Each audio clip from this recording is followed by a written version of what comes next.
महान व्यक्तित्व के धनी थे। आप देखो, जब हम विदेशों की बात करते हैं तो वहां पे मताधिकार का अधिकार बहुत बाद में दिया गया था, और आधों को देते हैं, आधों को नहीं देते। हमारे यहाँ पर हिंदुस्तान के अंदर चाहे वो राजा का बेटा हो, चाहे शूद्र व्यक्ति हो, चाहे ब्राह्मण का बेटा हो, कोई भी जाति बिरादरी का हो, सबको अपना वोट देने का अधिकार है। तो ये लोकतांत्रिक अधिकार जो हमें दिया गया है वो भीमराव अंबेडकर साहब ने दिया। किसी एक जाति को नहीं दिया, किसी एक व्यक्ति को नहीं दिया, बल्कि पूरे समाज को दिया।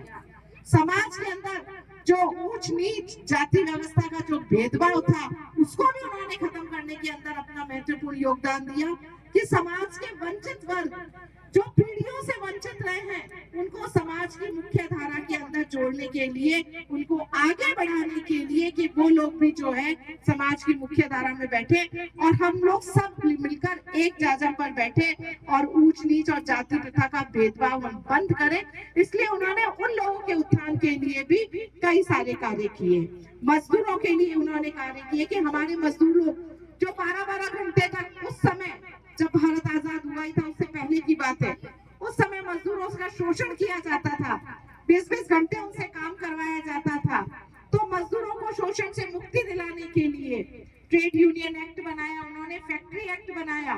कि उन्हें 8 घंटे काम करने दिया जाना चाहिए, उनको न्यूनतम मजदूरी दी जानी चाहिए कि जितना उन्होंने काम किया है उनको मजदूरी मिले और उन्हें आगे बढ़ने का मौका मिले, उन्हें शोषण से मुक्ति मिले, कार्य के घंटे फिक्स किए उन्हें, और वर्ग जहां पर वो कार्य कर रहे हैं वहां पर उनको सुरक्षा भी मिले,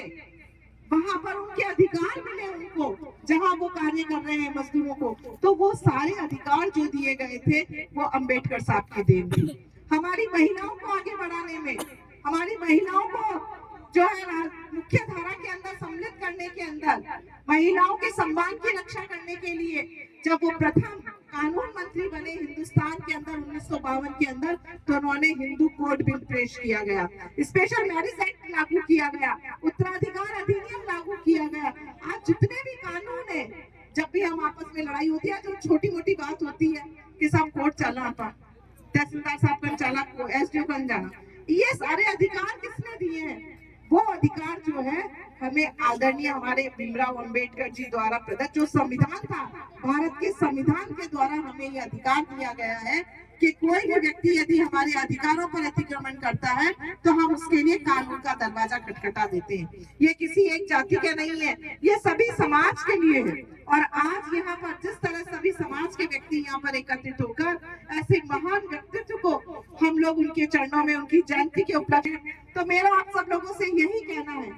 जिस महान प्रतिभा का, जिन्हें भारत रत्न की उपाधि दी गई थी और जिनका विदेशों में भी आज लोहा मानते हैं, उनको सिंबल ऑफ नॉलेज की उपाधि दी गई है, उगता हुआ सूरज कहा गया। ऐसे महान व्यक्तित्व को जो है हमें उनके आदर्शों पर चलना चाहिए, उनके बताए हुए रास्ते पर चलना चाहिए कि जिस तरह से उन्होंने एक नई दिशा दी है,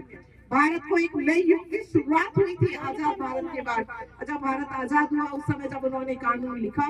तो हम सबके अधिकारों की रक्षा करते हुए, हम सभी व्यक्तियों को समान मानते हुए उन्होंने जिस तरह से आगे बढ़ने का हमें प्रेरणा दी, तो ऐसे अवसर पर उनकी जयंती के उपलक्ष्य में हमें उनके आदर्शों को, उनके बताए हुए रास्ते को याद रखना चाहिए और जाति पाति ऊंच नीच की भावना से ऊपर उठकर हमें उनके बताए हुए आदर्शों पर चलकर हमें छोटी छोटी बातों के लिए लड़ाई नहीं करनी चाहिए, बल्कि